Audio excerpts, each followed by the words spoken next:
Hello and welcome to another book review. Today I'm reviewing Better Never to Have Been. This is a non-fiction book and it's a philosophy book. It was written by Professor David Benatar of South Africa.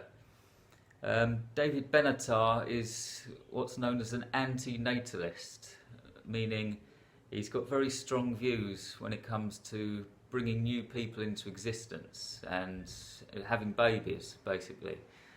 According to David Benatar, coming into existence is always a net harm, never a benefit. Meaning, when a new person is born, that person will go on to experience a lot more pain and suffering in the world than it will pleasure and joy.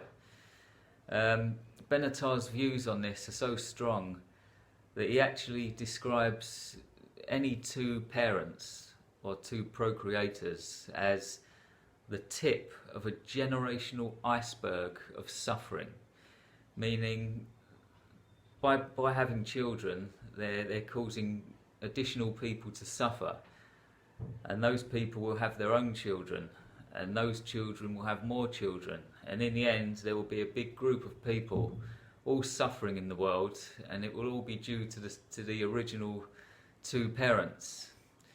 Very strong views. So how does he justify his belief? How does he explain this anti-natalism? Well, he does so by pointing out an asymmetry between pleasure and pain, and he does so by using this diagram.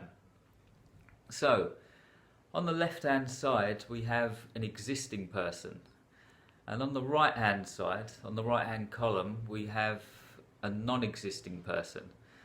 Let's start over on the left at the top. So, for an existing person, we have the presence of pain. Now, of course, this is bad. If somebody exists and they experience pain, that's a bad thing. Moving down, we have the presence of pleasure for an existing person. Now, of course, that's good. If somebody exists and they experience pleasure or joy, that's a good thing. So, moving over to the right-hand column at the top, a non-existing person, we have the absence of pain. Now, of course, that's a good thing. If somebody doesn't exist, and so they are then spared pain or suffering by not being born, that's a good thing because they're being spared pain. Moving down, it's got the absence of pleasure. Now, many people would say that that's bad because that non-existing person is missing out on pleasure that it could have had. But according to Benatar, that's not true. If somebody doesn't exist, they can't possibly lose out by not experiencing that pleasure. If the person is non-existent, then they're not losing out by missing out on pleasure. Okay, so that's it. Using that diagram, that's the basic premise of the book. That's the most important part of the whole book, that diagram, that asymmetry between pleasure and pain.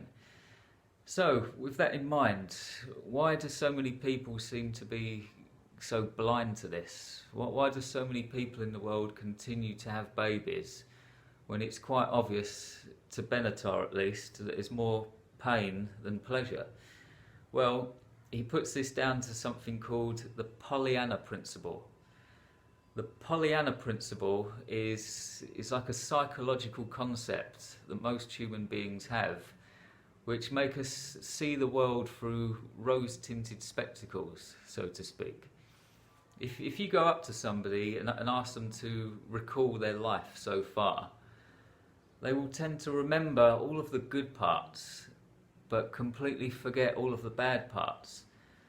All of the days that they were depressed, or all of the bad days, all of the days that they were sick or ill, they'll tend to kind of overlook them, and they'll remember the good times, like the holidays, or the parties, or the presents that they received or something. They'll remember the good parts, but completely forget the bad parts.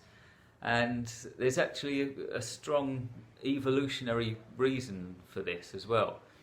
Evolution favours optimists and positive people, because in order for the human race to survive, we need to pass on our genes and reproduce.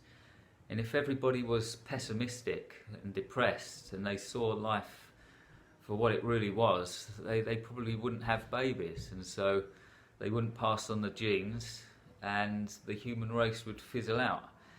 So human beings are quite... we have a tendency towards the Pollyanna Principle, and according to Benatar, that explains why the population is rising and we keep having babies. He points out that the optimists and kind of cheery, happy-go-lucky people often have a much less realistic view of the world than depressed people. He kind of makes a point that Thomas Ligotti makes in his book, that if you're depressed, rather than that depression being a sickness, it can actually mean that your brain is working better than most other people's, because you're seeing the world more clearly and you're seeing the world exactly for what it is. It's a horrible thought, but it's probably true, to be honest. Benatar points out that human beings have a right not to exist. And if two parents bring a baby into the world, they kind of violate that person's right. A lot of parents, if asked, they say, I had a child because I want that child to go on to experience all of the pleasures in life. But Benatar points out that by doing so, they're kind of inflicting harm on a human being in order for that person to gain pleasure. And he thinks that that's absolutely wrong, and he uses quite a good analogy for this. So if you went up to most people and said, is it okay to inflict harm to spare somebody a greater harm? They would say yes. A good example is if somebody was just had a car crash and they were trapped in a car wreckage, most people would say it's okay to break that person's arm to get them away from the wreckage so that they can avoid any further harm.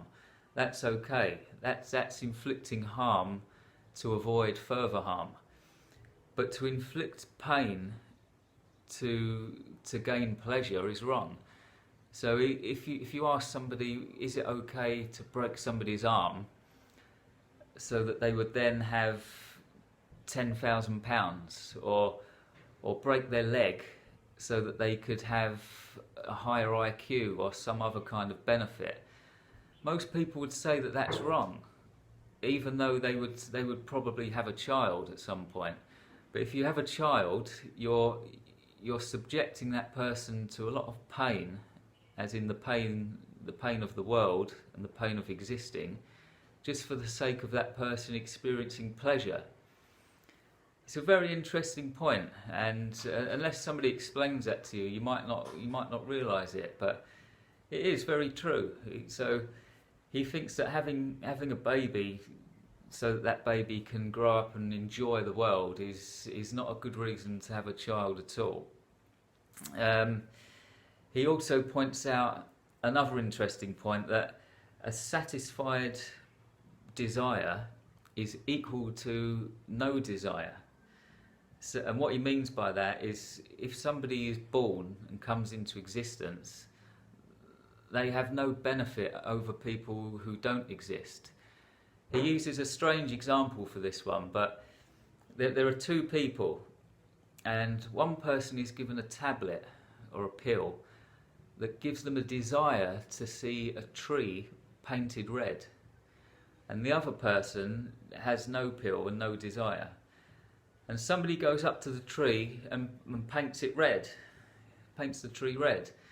So the person who's been given the tablet has that desire satisfied, and so now they're content, they're happy. But the other person never had a desire to see the tree painted red in the first place, so they're also happy. So a satisfied desire is equal to no desire, and that's another way of him explaining that coming into existence is of no benefit to never coming into existence. Some people, of course, consider themselves lucky to have been born, which goes completely against his views. And to this, David Benatar compares considering yourself being lucky to have been born akin to considering yourself lucky to have a luxury suite on board the Titanic while you await the ship to sink into your watery grave. That's a strong statement indeed, but that's how David Benatar sees it.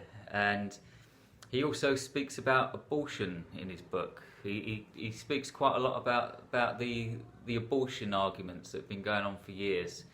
And in his opinion, he thinks abortion needs no kind of justification at all. It's the failure to abort a child that needs justification.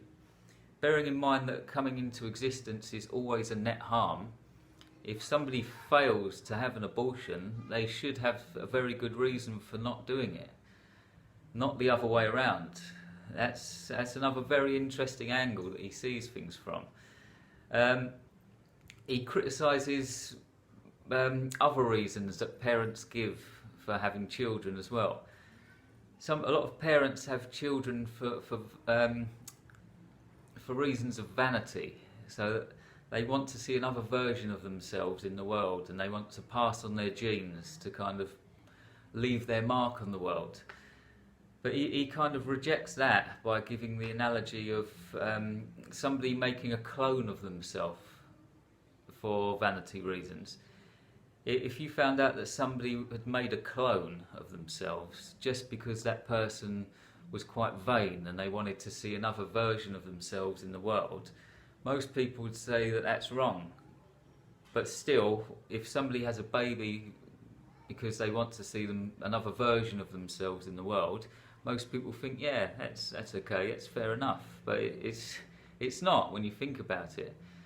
And also, a lot of parents have children so that they can kind of use those children to serve a purpose. And again, some people would say that that's okay. So some parents want their other child to have a sibling, so they have a child for that reason. Or some parents have children because they want somebody to care for them when they're older. But Benatar says no, that's not right. If for example, there were a couple who needed an organ donor for another child, their child needed a liver or a kidney, and they then had a baby, so that baby could be used as a donor, most people would say, no way, that's wrong. But if somebody said, I want to have a child because I need somebody to look after me when I'm older, most people would say, yeah, that's fine, that's no problem. So he comes at these arguments from very unique angles, and it really does make you think. He describes having children and procreating as playing Russian roulette with a loaded gun, because it's not a case of whether or not that child will suffer. That child will definitely suffer in the world. They'll have to experience all kinds of pain and suffering and frustration in the world. So it's Russian roulette with a loaded gun. Every squeeze of the trigger will have a bullet, which is very interesting. On the other hand, he completely accepts and he admits in his book that nobody will stop breeding. Even after this book was published, I think it was published in 2006,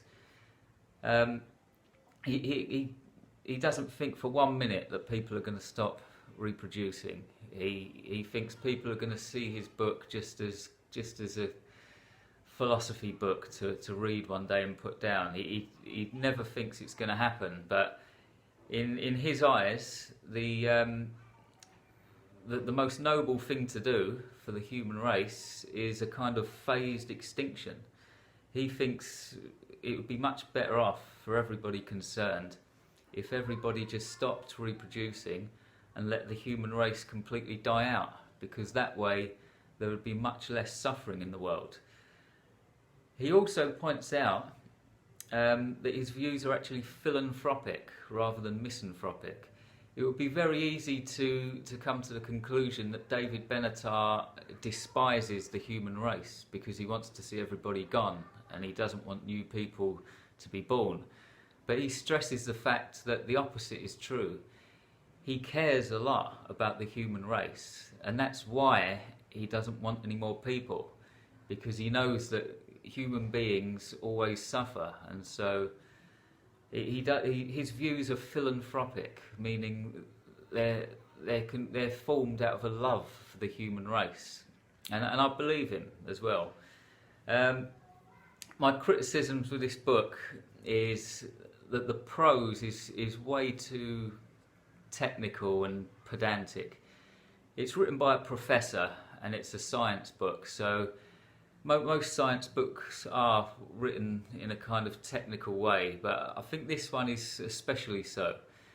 Every single point that he discusses, he kind of splits hairs with, and he looks at it from every single different angle, and it does get tiring after about 50 pages. So I recommend that you only read this if you're really interested in the subject and you want to read more about this topic. I'll leave you with a short quote from the book. This is one of the most famous quotes from David Benatar's book. Here we go. "It is curious that while good people go to great lengths to spare their children from suffering, few of them seem to notice that the one and only guaranteed way to prevent all the suffering of their children is to not bring those children into existence in the first place." There you have it. David Benatar, better never to have been. Thanks for watching. I'll be back in another week or two with another book review. In the meantime, head over to jamesflynn.org for more of my content. Have a great day and see you next time.